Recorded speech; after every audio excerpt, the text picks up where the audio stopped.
نحمد و نصلی و نسلم علی رسول الکریم اما بعد فاعوذ باللہ من الشیطان الرجیم بسم اللہ الرحمن الرحیم سبحانک لا علم لنا الا ما علمتنا انک انت العلیم الحکیم قال اللہ تبارک و تعالی فی کتابہ المجید وعلمک ما لم تکن تعلم وکان فضل اللہ علیک عظیما صدق اللہ العظیم ان اللہ وملائکتہ یصلون علی النبی یا ایہا الذین آمنوا صلوا علیہ وسلموا تسلیما اللہم صلی وسلم مبارک ورحم وترحم علی سیدنا و شفیعنا و نبینا و حبیبنا مولانا محمد صلی اللہ تعالی علیہ وسلم۔ محترم بزرگوں اور دوستو، ہم اور آپ سب خوش قسمت ہیں کہ ہماری جماعت کے عظیم علماء دین ہماری اور آپ کی سرپرستی فرما رہے ہیں۔ بطور خاص استاذ العلماء حضرت علامہ نفیس احمد مصباحی، حضرت مولانا قاری احمد بقائی صاحب قبلہ، اور ایک اور جید عالم دین حضرت علامہ مفتی نظام الدین صاحب قبلہ، اور دوسرے علماء کرام، اللہ رب العزت ان بزرگوں کا سایہ سلامت رکھے اور ہمیں ان کی دکھائی ہوئی راہوں کے مطابق چلنے کی توفیق عطا فرمائے۔ آج کے اس اجلاس کا جو عنوان ہے معلم کائنات، یہ بہت خوبصورت عنوان ہے، اور موجودہ بھارت میں مسلمانوں کی سب سے بڑی ذمہ داری بھی یہ ہے کہ وہ اپنے پیغمبر کو معلم کائنات کی حیثیت سے پہچانے اور پھر ان کی غلامی نبھانے کی کوشش کریں۔ اللہ رب العزت کا اپنے حبیب مکرم صلی اللہ تعالی علیہ وسلم پر یہ اسپیشل احسان ہے کہ اللہ نے اپنے نبی صلی اللہ تعالی علیہ وسلم کو ان تمام خوبیوں سے مالا مال فرمایا جو پوری کائنات کے سرور، رہبر اور رہنما کے لیے کسی ایک شخصیت میں جمع ہو سکتی تھی۔ اور اللہ رب العزت نے جب اپنے نبی صلی اللہ تعالی وسلم کو مبعوث فرمایا تو ہم سب کو ایک پیغام بھی دیا کہ اگر ہمیں اللہ کو محبوب زندگی گزارنی ہے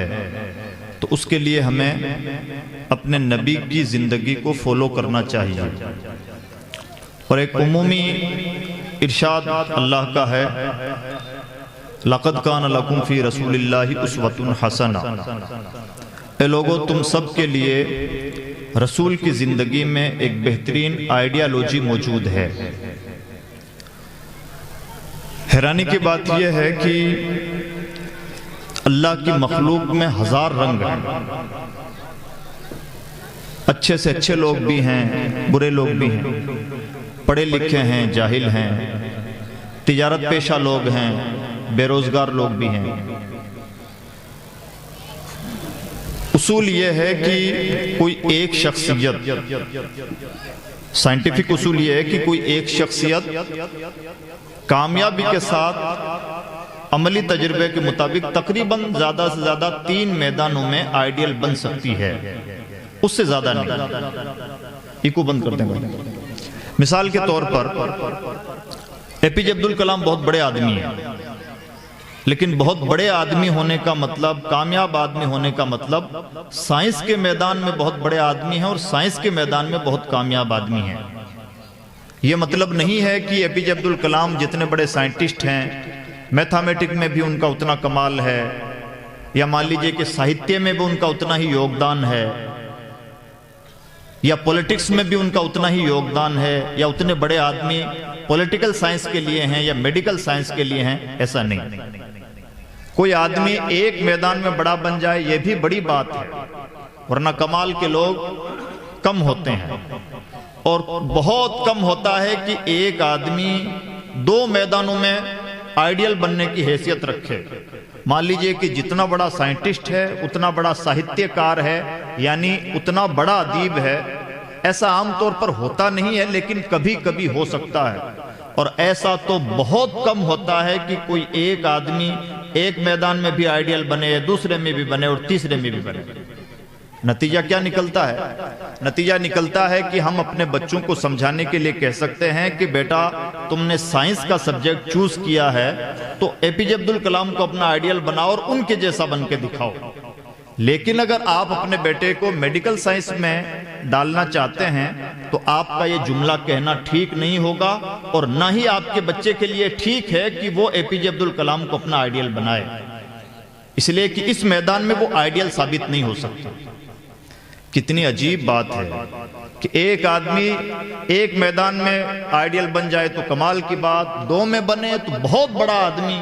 تین میں بننا بہت شاذ و نادر لوگوں کو صدیوں بعد نصیب ہوتا ہے. لیکن اللہ نے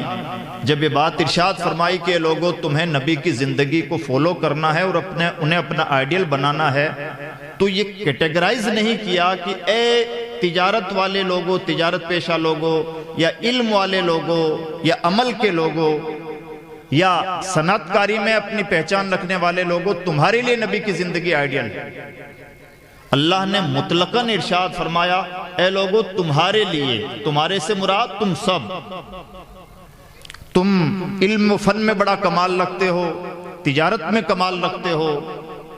فن کسی بھی میدان میں کمال رکھتے ہو، تم جانو میں نے تو اپنے محبوب کو ایسا بنایا ہے کہ وہ تمہارے ہر میدان میں کامیاب آئیڈیل بننے کی حیثیت رکھتا ہے. اب یہ ہو گیا ایک دعویٰ. ہو سکتا ہے کہ کوئی یہ کہہ دے کہ مسلمان ہونے کے ناطے ہم جذباتی انداز میں کہہ رہے ہیں کہ پیغمبر اسلام ہر میدان میں آئیڈیل کی حیثیت رکھتے ہیں، لیکن پریکٹیکل طور پر اس کا پروف بھی ملنا چاہیے کہ پیغمبر اسلام صلی اللہ علیہ وسلم ہر میدان میں آئیڈیالوجی کی حیثیت رکھتے ہیں. تو عظیم دوستو، پیغمبر اسلام صلی اللہ علیہ وسلم کی شان اتنی بلند و بالا ہے کہ انہیں ہم جس زاویے سے دیکھنے کی کوشش کریں گے، جس اینگل سے بھی سمجھنے کی کوشش کریں گے، تو ہم یہ پائیں گے کہ پیغمبر سے آگے کوئی نہیں. وہ تجارت کا میدان ہو، رشتہ داریاں نبھانے کا معاملہ ہو، لیڈرشپ کی کوالٹی ہو، شخصیتیں بنائی کیسے جاتی ہیں اس کا فن ہو، میدانوں کو کیسے نپٹا جاتا ہے. ایک شخصیت ہے اور اتنی کمال کی شخصیت ہے کہ علم میں اس کا کوئی جواب نہیں، عمل میں اس کا عجیب عالم ہے. تجارت کا عالم یہ ہے کہ 12 سال کی عمر میں پیغمبر اسلام ملک شام جاتے ہیں، سیریا تشریف لے جاتے ہیں اور وہاں سے عرب میں مال امپورٹ کرتے ہیں. بزنس پیشہ لوگ جانتے ہوں گے کہ ایکسپورٹ اور امپورٹ بزنس کا عروج ہوتا ہے. پیغمبر اسلام یہ کام 12 سال کی عمر میں کر رہے ہیں. ہمارے 12 سال کے بچوں کو کتنی تمیز ہوتی ہے ہم خوب جانتے ہیں. پیغمبر اسلام 12 سال کی عمر میں بزنس کر رہے ہیں، 18 سال کی عمر میں پھر تشریف لے گئے، اور 25 سال کی عمر میں حضرت سیدہ خدیجۃ الکبریٰ نے آپ کے بزنس مائنڈ سے متاثر ہو کر آپ کو ایک پیغام دیا کہ میں آپ سے رشتہ کرنا چاہتی ہوں. یعنی جس پیغمبر کا پہلا رشتہ اس کے بزنس مائنڈ کی وجہ سے ہوا ہو، ہمیں اندازہ لگانا چاہیے کہ وہ پیغمبر کتنا کامیاب تاجر تھا. حضرت ابو بکر صدیق بزنس مین، حضرت فاروق اعظم بزنس مین، حضرت عثمان غنی بڑے بزنس مین، ایسے بزنس مین کی جنتیں خریدیں. حضرت عبد الرحمن ابن عوف اتنے بڑے بزنس مین کی پیغمبر اسلام کی بہت ساری حدیثیں ان کے بارے میں گواہ ہے. میں شاید پچھلی بار کہہ چکا ہوں کہ جب ان کا انتقال ہوا اور اونٹ، گھوڑے، پراپرٹیز وغیرہ کے علاوہ سونے چاندی کے سکے جنہیں درہم و دینار کہا جاتا ان کا ڈھیر لگایا گیا وراثت کے طور پر تقسیم کرنے کے لیے، تو ڈھیر اتنا اونچا تھا کہ ادھر کا آدمی ادھر نظر نہ آتا. اور خود ارشاد فرماتے ہیں حضرت عبد الرحمن ابن عوف کہ میں مٹی کو چھوتا ہوں تو سونا بن جاتی ہے. کہیں ٹریننگ نہیں لی، کوئی بی بی اے اور ایم بی اے کا کورس نہیں ہوتا تھا، کسی ٹائپ کا کوئی ڈپلومہ نہیں ہوتا تھا. ان تمام لوگوں کی ٹریننگ پیغمبر اسلام کا چہرہ ہے. حضرت ابوبکر صدیق رضی اللہ تعالیٰ عنہ کا بزنس مائنڈ کہ مکہ میں سب کچھ چھوڑ کے مدینہ منورہ تشریف لے گئے مائگریٹ کر کے، تو مدینہ منورہ میں جانے کے بعد میں مسجد قباء وہاں پر ایک مسجد تھی، اور جب ضرورت پیش آئی کہ مسجد نبوی بنائی جائے تو ابوبکر صدیق جن کا مال و منال، جن کی رشتہ داریاں، گھر بار سب کچھ مکہ میں ہے، چند دنوں میں مدینہ آنے کے بعد انہوں نے اپنے آپ کو اتنا اسٹیبلش کر لیا کہ جب مسجد نبوی کی زمین کا پیمنٹ کرنے کی نوبت آئی تو حضرت ابوبکر صدیق نے پیمنٹ کیا. یہ اتنا سا عرصہ ہے کہ ہمارے لوگوں کو اپنا غم بھولنے میں اتنا وقت لگ جاتا ہے کہ میرا سب کچھ کہیں اور چھوٹ گیا اور آج میں اجنبی پن کے ماحول میں زندگی گزار رہا ہوں۔ حضرت ابوبکر صدیق رضی اللہ تعالیٰ عنہ نے مدینہ پہنچے، مدینہ پہنچنے کے بعد میں مکھن کا کاروبار شروع کیا اور چند دنوں میں اپنے آپ کو اتنا اسٹیبلش کر لیا کہ خود کی کفالت خود کرتے تھے، کسی کی ضرورت محسوس نہیں ہوتی، اور وہ پیمنٹ اس طرح سے جمع کرتے رہے کہ مسجد نبوی کا جب بیانہ ہوا تو حضرت ابوبکر صدیق نے اس کا پیمنٹ کیا، جبکہ مدینہ منورہ میں پہلے سے امیر لوگ موجود تھے، لیکن ان سب کے باوجود حضرت ابوبکر صدیق سبقت لے گئے۔ یہ بزنس مائنڈ کہاں سے ملا؟ یہ پیغمبر اسلام صلی اللہ علیہ وسلم کا دیا ہوا ہے۔ یہ میں نے بزنس کی بات کی، اس کی تفصیل دیکھنا چاہیں تو اسی مدرسے میں حاضر ہوں، اور آپ قاری بقائی صاحب قبلہ سے کبھی پوچھیں کہ پیغمبر نے ہمیں جو میتھڈ دیا ہے بزنس کا، وہ میتھڈ سکھائیں تو یہ آپ کو بتائیں گے کہ اسلام کی کتاب البیوع یعنی شاپنگ کرنا کیسے چاہیے۔ کوئی چیز ہم نے خرید لی، اس میں کوئی کمی نکل آئی تو مفتی صاحب سے پوچھیں، یہ آپ کو بتائیں گے کہ اس کی ریٹرن پالیسی کیا ہو سکتی ہے، خریدنے کا اسٹائل کیا ہونا چاہیے، بیچنے کے الفاظ کیا ہونے چاہیے، خریدنے بیچنے کے وقت کیا کیا شرطیں پائی جانی چاہیے۔ اور میں یقین سے کہتا ہوں یہ اتنی تفصیل کے ساتھ آپ کو بتائیں گے کہ کوئی بھی BBA کرنے والا آدمی ڈپلومے میں بھی آپ کو اتنی لمبی چوڑی باتیں مارکیٹنگ کے علاوہ نہیں بتا سکتا۔ یہ کہاں سے آیا؟ یہ سب پیغمبر اسلام کا مائنڈ ہے، یہ سب ان کی برکتیں ہیں، اور اس طرح سے پیغمبر اسلام صلی اللہ علیہ وسلم کے بزنس کا حال ہے۔ یہ اس وقت موضوع نہیں۔ اگر ہم رشتے کی بات کریں، لیڈرشپ کوالٹی کی بات کریں، آج ابھی ہم لوگ بھی گفتگو کر رہے تھے اپنے کمرے میں، ہم بھارت کے لوگ جس چیز سے سب سے زیادہ جھوج رہے ہیں وہ ہے کامیاب لیڈرشپ، جو ہمارے پاس نہیں ہے۔ اللہ جب کسی قوم سے ناراض ہوتا ہے تو اس سے لیڈرشپ کی صلاحیتیں چھین لیتا ہے۔ ہمیں اپنے آپ پر غور و فکر کرنا چاہیے کہ کس طرح سے ہم قیادت سے محروم کر دیے گئے ہیں۔ قیادت سے محروم قومیں سرخرو نہیں ہوتی۔ پیغمبر اسلام صلی اللہ علیہ وسلم نے قبیلے واد کے زمانے میں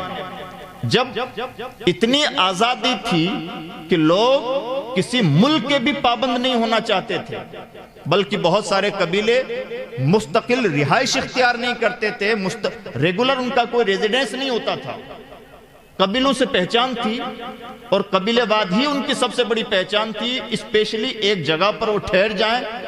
اس کو بھی وہ بندش مانتے تھے، کہتے تھے ہم یہاں مکان بنا لیں اور یہیں رہیں، یہ قید ہم سے برداشت نہیں ہوتی۔ ایسی آزادی کے زمانے میں پیغمبر اور انتقام کا عالم یہ تھا کہ چھوٹی چھوٹی باتوں پر کوئی لڑائی چھڑتی اور وہ لڑائی کب ختم ہوگی، انتقام کا جذبہ کہاں تک لے جائے گا، کچھ نہیں کہا جا سکتا۔ علامہ نفی صاحب قبلہ آپ کو بتائیں گے کہ عرب کی تاریخ میں چھوٹی چھوٹی باتوں سے شروع ہونے والی لڑائیوں کے نتیجے میں کتنے قتل و غارت ہوئے ہیں۔